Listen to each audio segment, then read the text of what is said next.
And so as I've spoken before about this, the potter's wheel of paradigms that spins in my mind and everybody else's is growing thin spots and holes. Just like when you're making a vase on a potter's wheel and the clay, you get a thin spot or a hole, eventually the whole thing collapses. And to expand on a thought that I had just the other day, that just before they put this into the kiln and it hardens it, and this will be the world order for the next 100 years or whatever, right now it's all soft and malleable at this choice point where you have a choice. But as soon as this solidifies, the possible world orders becomes fewer in number and more concrete. And just before they stick it into the kiln, the wizards who invest in this paradigm or that paradigm, upstream from the markets is the psychology. Every investor knows this. And these people, just before this piece of clay goes into the kiln to be hardened and solidify this world order, different people are actually planning on investing in a different worldview. And right at the end, we're going to twist and configure it this way, or twist and configure it that way. And just like a savvy investor, you don't let other people know where you're actually going to put your money. Otherwise, they'll be able to get ahead of the ball and invest where the investing is good. You want them to take a loss and invest in the world order that we're planning on throwing away right before this goes into the kiln.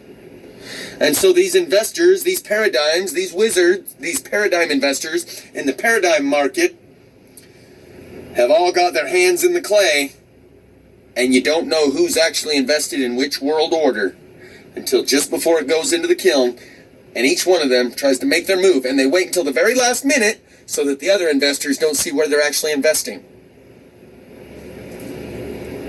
So they wait till just before it goes into the kiln to make any adjustments they wanted to make in order to solidify this paradigm in the new world order. And we're at that choice point where it's about to go into the kiln. So as much as you may want to have been able to appeal to your friends and family to reconsider everything they thought they knew about their world, if they haven't by now, they never will. And that's why it's going to become necessary to either abandon them or stay with them. Speak now or forever hold your peace. Leave now or forever remain with them. And what exactly that choice is going to look like in the action you have to take, the standards of behavior that will be required to reflect those underlying principles that are built on those underlying priorities, not sure.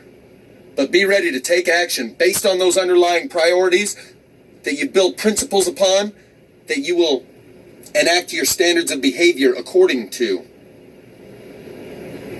And know that you don't have to figure out anything. You know where you stand. You know what you will do and what you won't do, and what you stand for and what you stand against. And when the time comes to make a choice and a decision, it won't be a hard one for you because you've developed a solid self-image and worldview based on those priorities and principles, and you've practiced it throughout your life and engaged in standards of behavior that are actually based on a solid foundation.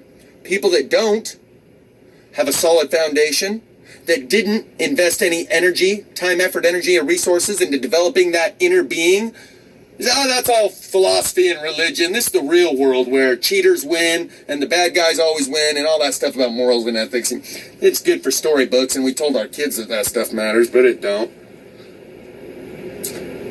Time to pay the piper. And people won't ask, do you believe in God?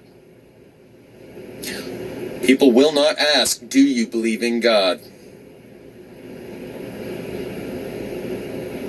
And things will be good again. So that's it for today.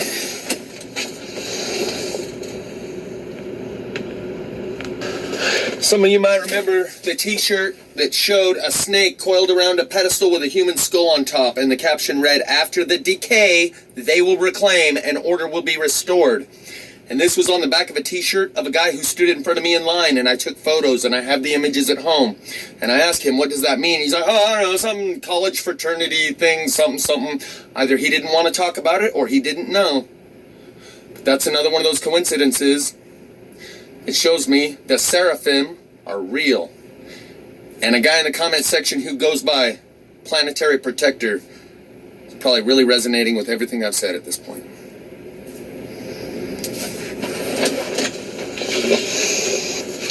George Thorogood and the Destroyers, bad to the bone. Those Destroyers are Shiva the Destroyer. And the snake that's on the cover of his album, and the way he does the Kali and goes, just like others who do the same, sticking your tongue out as a reference and a tribute and an ode to Kali, Shiva, that's in front of CERN. Just thought I'd throw that out there. Some bad to the bone Christians going to be showing up real soon, and God's army is no joke, and Jesus ain't showing up to show you how to live. That was the first time. This time, it's to defeat the wicked.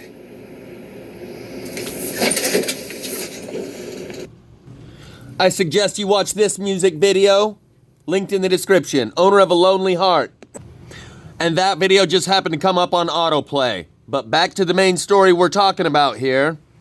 This is a video put out today by Sackcloth and Ashes, how she's coming to understand that Gates and Fauci are serving up the cold-blooded love, and they are working on behalf of God, doing what needs done.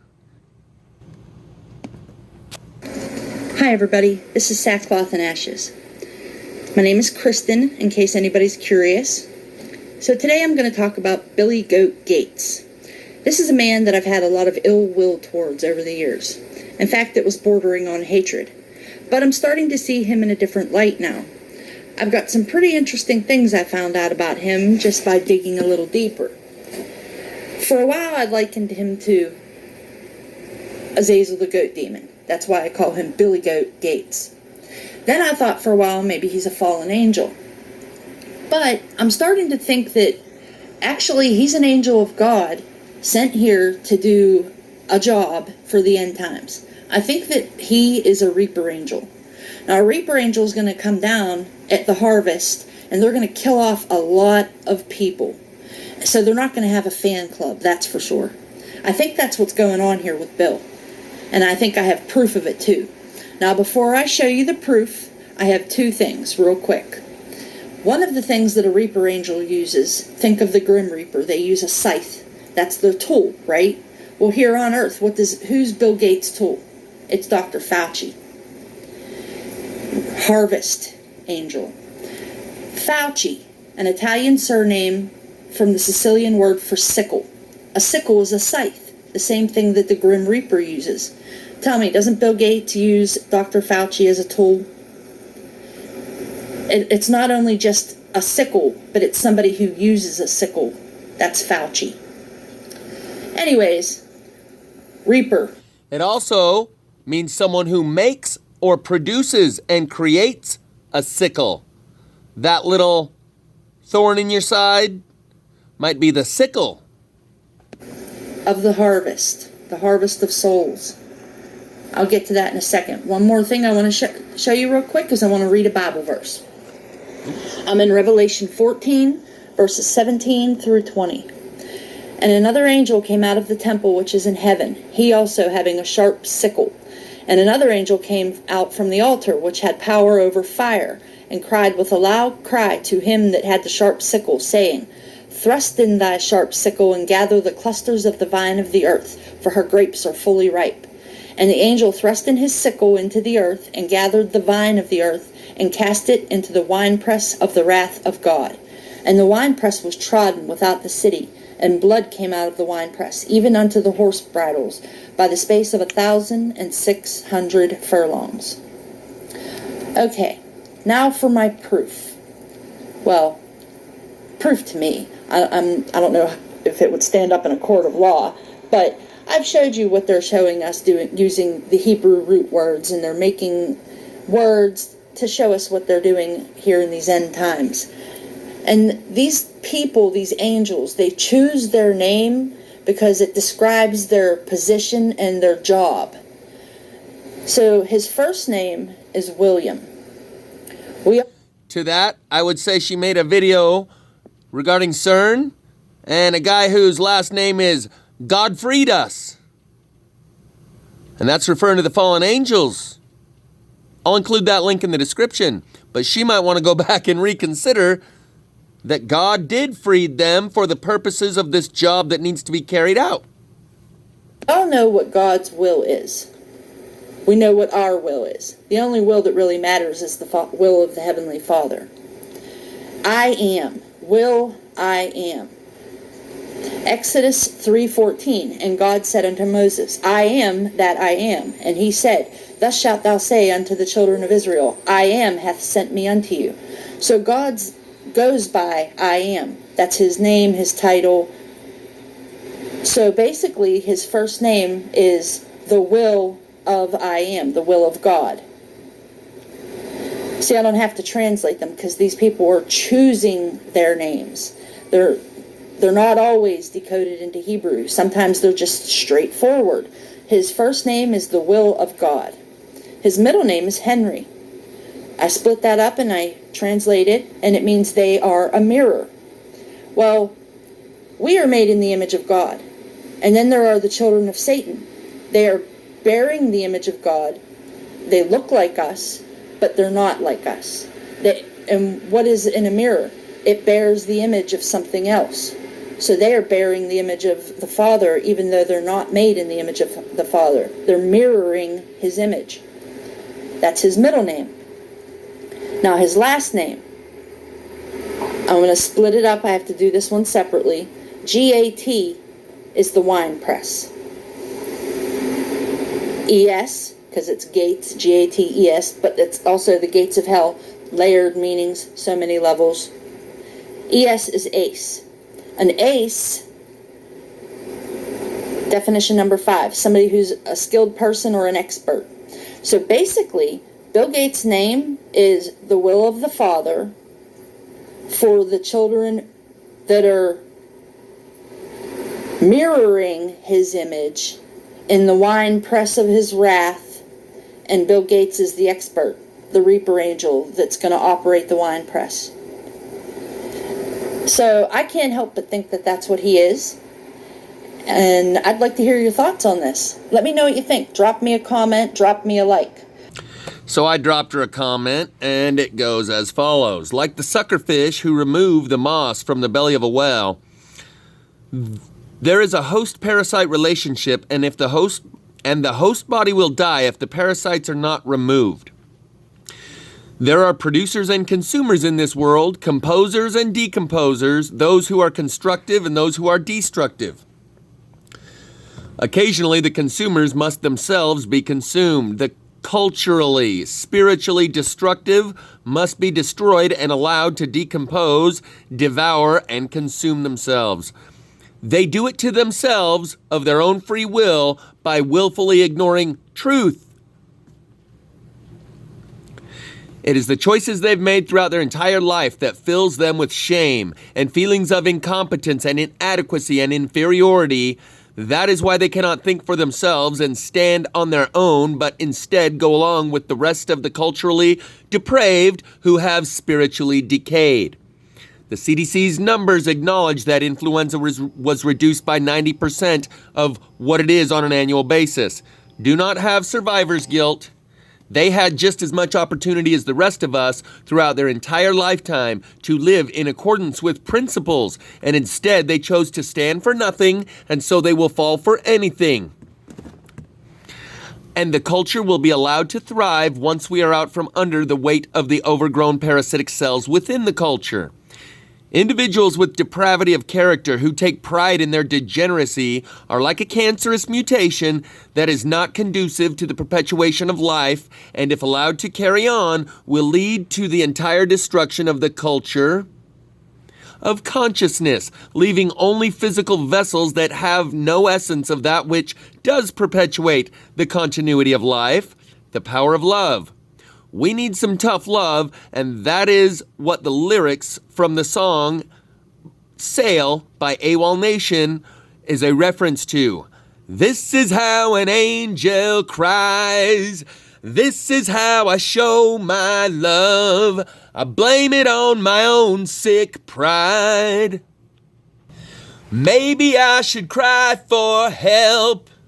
Maybe I should kill myself.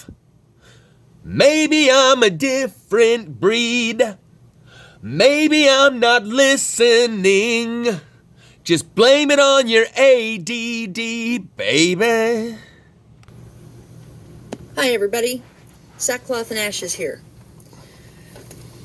This year, January 20th, 2021, something very big happened in the spiritual realm. CERN made an announcement that they managed to open the bottomless pit and release the demons that God had blocked up there until the end times. Now, I've always had it in the back of my brain that CERN was going to be the key that opened the bottomless pit. They don't even try to hide that. That's just, they put it in our faces. I also knew something big was going to happen January 20th of 2021 because if you look, you'll see here, the numbers are exactly the same forwards as they are backwards. This was a heavily spiritual day with as above, so below symbology. As above, so below. CERN opened the bottomless pit. They made the announcement that day, but most people wouldn't. Remember, CERN has Shiva the Destroyer in front of it, and as I said, Shiva's serpents, as it relates to George Thorogood, Shiva the Destroyer. Kali. Never have seen it for what it was.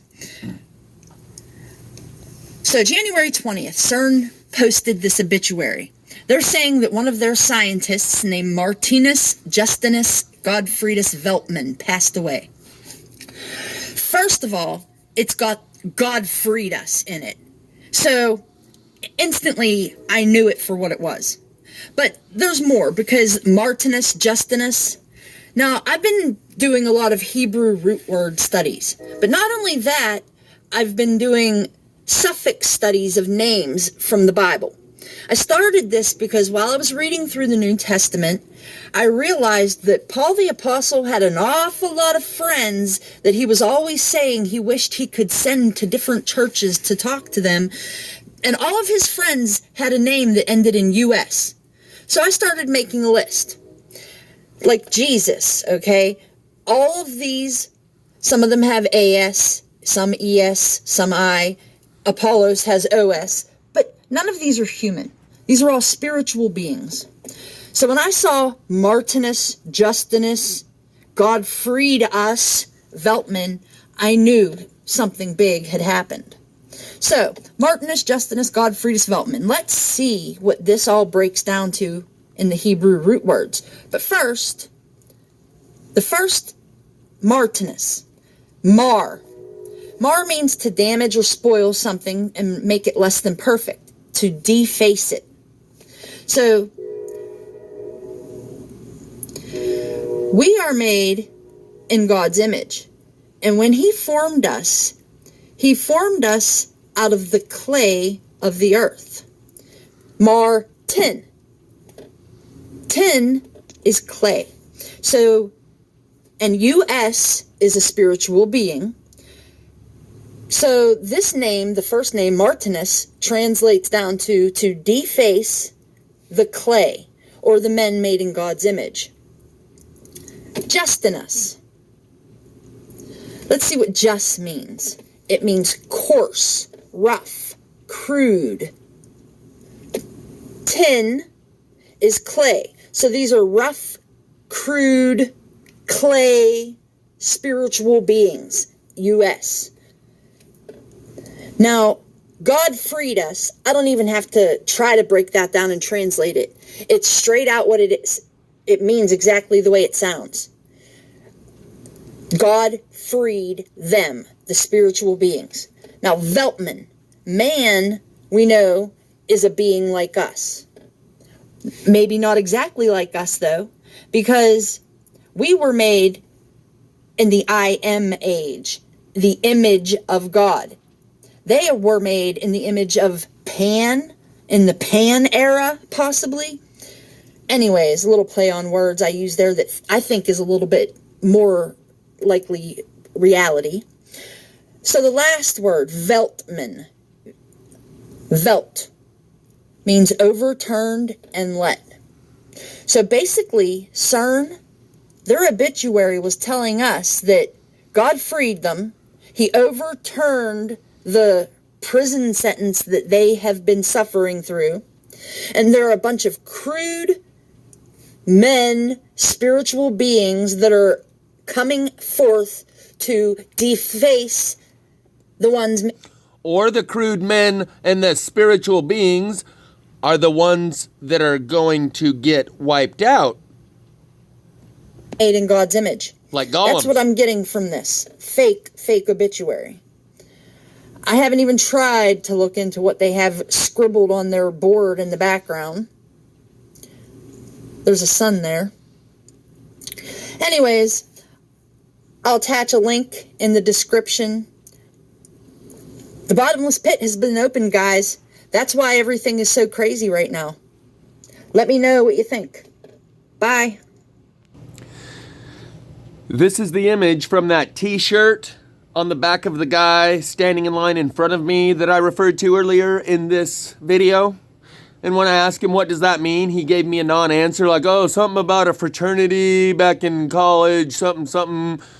Either he didn't know what it means or he didn't want to talk about it, but it says utopian visions. Here at the bottom, it says, after the decay, they will reclaim and order will be restored.